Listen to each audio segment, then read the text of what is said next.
So, the beginning of life is really, really easy to juggle all the things that we've got to juggle. So, Asher is my 9-month-old. Man, he's just turned 9 months this past week, 3 days ago, which is crazy. He's cute. He's the world's cutest kid. Well, actually, he's one of the top 2 world's cutest kids. Top 2 world's cutest kids.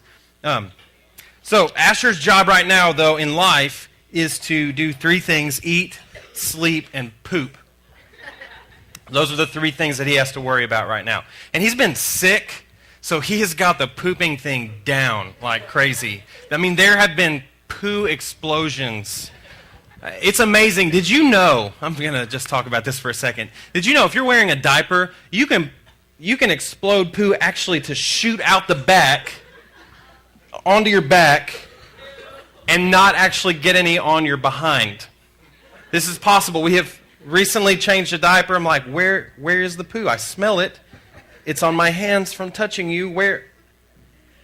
Oh! Sorry. That's an overshare a little bit, but it's true. But his job, pretty easy. He's got to eat, sleep, and poo. That's what he does. Now, Pax is 3.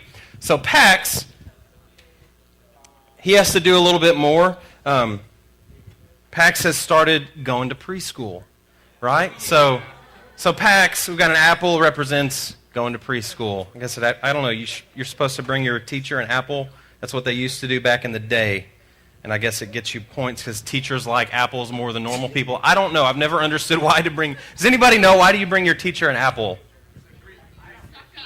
It's Greek. It keeps the doctor away. It says, I would like you to stay healthy because I do not want to substitute. Okay, so we'll pretend that. But like Pax's age, you start going to school. So eat, sleep, poop, and go to school. Maybe watch a little Handy Manny. Watch a little Mickey Mouse Clubhouse. And go to school. Pretty soon you can get really good at going to school. You're like, oh, look at me. I can go to school. Oh, I can juggle that, no problem. All right, but then you get a little bit older. You get into elementary school. Whoa.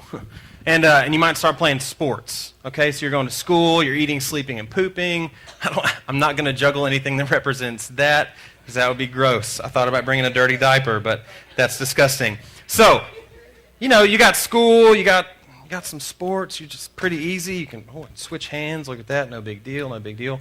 Then, you get a little bit older, go through middle school. Hey, it's good. I got my homework's loading up, but I can do it. I'm still doing sports. And then 15. You hit 15. And look at this. It's a nice purple Tonka truck. It's what we have at our house right now. Okay, stop it. Don't judge me. So, then you've got school, and you've got sports, and you've got driving, and you can sometimes you drop school. Like, I just failed a test.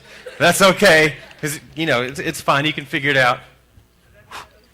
It's hard to do with the lights, but yeah. So eventually, you quit sports. Yeah, man. All right, and then you try to do some other stuff. So maybe I've got driving and sports and school, and then I'm gonna try dance. All right, so I'm gonna try to juggle all of these things together. Okay, yeah. Too much. This is too much. Where'd my truck go? Oh, look at that. All right. So you got school, you got sports, you got driving, you got dance. Then you get a boyfriend or girlfriend. They want to make you jump through hoops, and so you're just you're jumping. They're like, jump, and you're like, how high? How high? Oh, I want to make you happy, boyfriend, girlfriend, but I've also got sports and school and driving and dance and.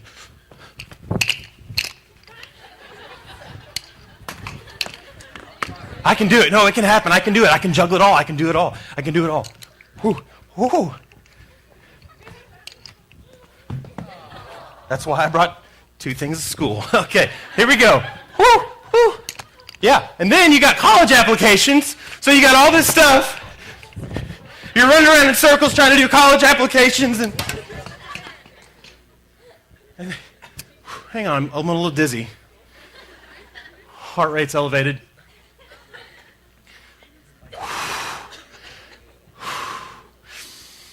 Maybe I'm the only person who feels like this, but I feel like sometimes we are trying to juggle entirely too much stuff.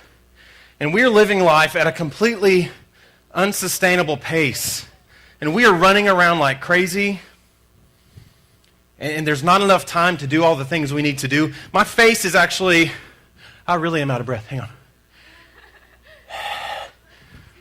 My face is actually an example of this weekend trying to do too much in too little time. So, like right up here, got this, I don't know if you noticed, maybe you can't see it, but I got this lovely little scratch cut thing. I was trying to get in my car yesterday. I was in a really big hurry. Wasn't paying attention.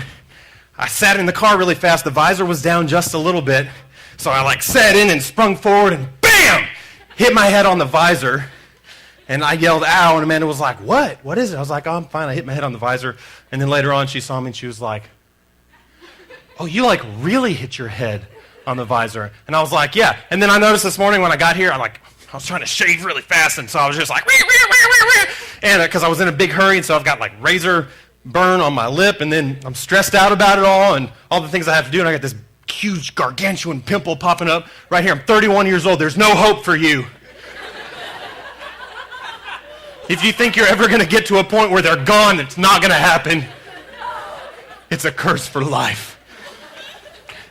So I'm feeling the stress of that. So my face is just this walking illustration of the fact that I'm trying to do too much. I'm in too big of a hurry, and I can't quite get it all done. And so maybe while we're right here, right now, here in the moment, we're all kind of admitting, yeah, maybe I am trying to juggle a little bit too much. I'm in too much of a hurry. I'm trying to do too many things. Maybe we just need to take a second and pause and just take a deep breath in and let it out. Sadly, this might be the only time this week that we get an opportunity like this to just sit and be still and breathe. There was a movie that came out about 4 years ago, Adam Sandler movie, called Click. And I think it was a funny movie. There were some parts that are inappropriate. Just want to make sure to say that.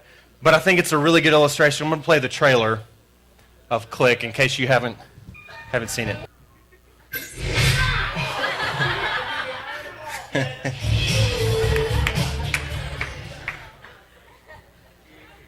Yeah, I love that.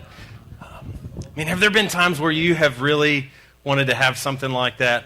You've been in a moment, you've wanted to fast forward something. Maybe there's moments where you're having a conversation with somebody and they're just talking and talking and talking and talking and talking. Maybe it's like what you're feeling about me right now, but they just keep talking, and you're making eye contact with them and you're going, but you have absolutely no idea what they're saying. Has anybody ever been in a situation like that? It's like, I'm in this moment right now. I am physically here, but emotionally and and spiritually and whatever elseally, I am somewhere else. So my physical self, my body is here, but there is nothing else about me that is here. I am completely checked out, completely somewhere else. Or maybe you get into a moment and you're there, but all you're thinking about, you're not thinking about now. All you're thinking about is next Tuesday. What's coming next? The next conversation I've got to have with somebody. The next thing that I have to do. The next project that's due at school. The fight I might have with my parents when I get home.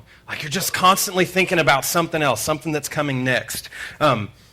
Moses, in the Bible, was in a similar situation, I think, to what we're in now. I know you've probably heard of Moses.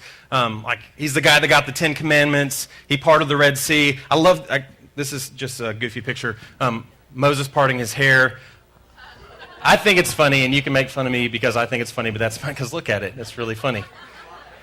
He does have a lot of hair, and that would be pretty awesome to get to do that. But anyway, Moses had been, for several months, Moses had been the leader of the Israelite people. This is a group of tens and hundreds of thousands of people. He was their leader. So he was the one, he was responsible for solving their arguments, solving their problems, getting in the middle of things, helping them, lead them, and guide them and direct them where they were supposed to be going. So he was one busy guy. He always had something to do. He always had something next that he was looking towards. And that's kind of where we pick up this story. They've been wandering around in the wilderness for several months. All the Israelite people who were following him were just complaining about his leadership. They were doing nothing but complaining. Why did you bring us out here? Why are we going here? Why don't you do this? Why can't we go here next? And he had to deal with that constantly, just this constant presence of people, one, complaining about what he was doing, two, asking him to think about things that were coming in the future. And God said this to him. This is Exodus chapter 24, verse 12. It says, the Lord said to Moses, come up to me on this mountain and stay here. Essentially, if you translate it kind of directly from the Hebrew, it's basically like, come up here and be here. And so if I'm Moses, I got to be thinking, okay, if I go there, where else will I be? It's like saying, hey, go to the mall. I want you to go to the mall and be at the mall. Like, that doesn't make any sense. But what I think God is getting at here when he's talking to Moses is he knows where Moses is. He knows that physically Moses might come up onto the mountain, but he knows mentally, emotionally, spiritually, in so many other ways that Moses could be somewhere else, just like the rest of us. But what he says to Moses is, I want you to come up here on the mountain and just be here. Bring your whole self. Come up here, be here. I know there's lots of things going on. I know you're busy. I know you have a lot of things to do. But what I need you to do is just come up here on the mountain and just all of you be where I am. And so I think about this because Amanda asks me this question all the time. We'll be driving in the car. We'll be sitting in the kitchen, wherever we are, and Amanda will look at me and say, Travis, where are you? And I'm like, I don't know. If I invented some kind of transporter thing where I can go somewhere else, but you can still see me. That's like kind of the sarcastic response that don't tell her that I think in my mind. But all the time she's asking me this question, Travis, where are you? Because she can look at me, she can see me, but in my eyes and in my face, she knows that I'm somewhere else. I'm thinking about something else. My head is somewhere else. I'm just thinking about another situation, another conversation. Have any of you ever been like that? I think this happens. Or maybe Pax, who's our 3-year-old, he's a talker. He likes to talk. And so, and Pax will come up to me sometimes, and he will just start talking. And I'll start going, but I'm completely zoned out, and the man is like, Travis, he asked if he could put a booger on your head. Or Travis, he just asked if he could light his brother on fire. And I don't think either of those things have really happened, but okay, I'm good. But that happens to all of us. And sometimes what we need to do is just pause, just stop, and be in the moment where we are. Jesus said it like this in Matthew 6, 25 through 27. He said, therefore I tell you, do not worry about your life, what you will eat or drink, or about your body, what you will wear. Is not life more important than food, and the body more important than clothes? Look at the birds of the air. They do not sow or reap or store away in barns, and yet your heavenly Father feeds them. Are you not much more valuable than they? Can any one of you, by worrying, add a single hour to your life? In other words, Jesus is saying, what good does it do you to sit and constantly worry about what's going to happen tomorrow if it means you miss what's happening right now?